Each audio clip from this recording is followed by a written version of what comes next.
Monsieur le Président, chers collègues, lorsqu'on parle biodiversité, ressources, climat, il est assez évident pour nombre d'entre nous de penser d'abord aux futures générations, à cette jeunesse pour qui les conséquences du réchauffement climatique, comme les conséquences de la pollution, des sols, de l'eau, seront terribles.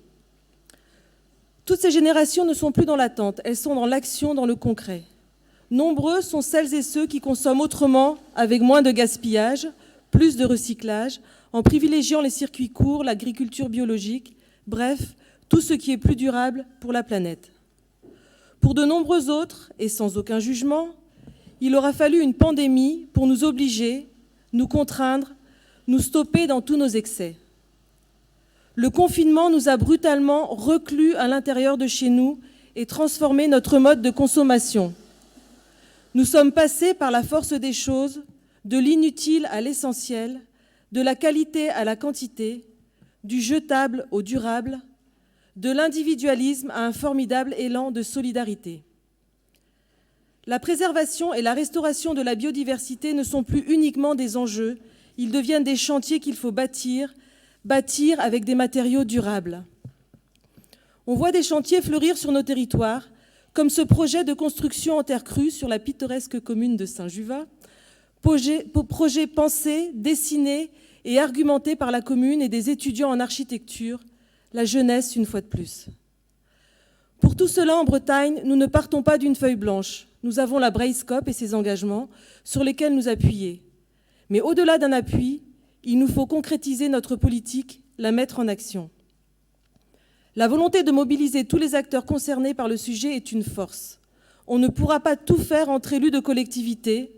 Les associations présentes sur le terrain doivent évidemment être associées à tout ce travail. Les actions que nous décidons aujourd'hui sont des dispositifs innovants qui représentent de réelles avancées pour agir en faveur de la biodiversité. Le 1% biodiversité, la mise en place de l'éco-conditionnalité des aides régionales ou encore la création d'un fonds vert. Aujourd'hui, la relance nécessaire de l'économie ne doit surtout pas se faire de la même manière ou pire qu'avant. Passer du libéralisme à l'ultralibéralisme ne sauvera pas la planète. Les questions environnementales doivent être totalement intégrées à cette relance et les enjeux environnementaux doivent intégrer la question sociale. Il faut sortir de cette logique binaire qui opposerait les activités économiques à la biodiversité. Il faut penser les liens entre les deux, apprendre à l'humain à cohabiter avec la faune sauvage. Et nous avons pu constater, Monsieur le Président, Monsieur le Vice-président, quand vous êtes venu sur le site des 7 îles la semaine dernière, nous avons pu constater à travers le magnifique travail fait par la LPO que c'était parfois loin d'être simple et évident. Vous l'avez d'ailleurs très bien illustré, Monsieur le Vice-président, dans vos propos tout à l'heure. Alors soyons clairs sur les choix que nous faisons aujourd'hui, soyons précis et engageons-nous pleinement sur cette voie plus verte et plus humaine. Vous nous demandez, Monsieur le Président, d'approuver une feuille de route dans laquelle nous nous engageons à accompagner la mobilisation des jeunes à travers les lycées bretons et l'action du CRJ. Alors oui, nous approuvons le fait d'acter la pérennisation de la commission climat-environnement, souhait des jeunes, et gage de la confiance que vous leur portez. Nous avons déjà eu l'occasion de le dire dans cet hémicycle, pour que la jeunesse puisse nous faire confiance, il faut avoir confiance en elle.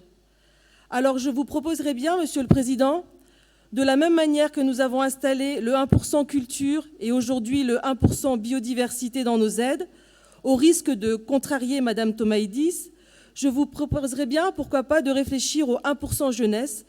Il y a bien plus risqué comme investissement, non? Je vous remercie.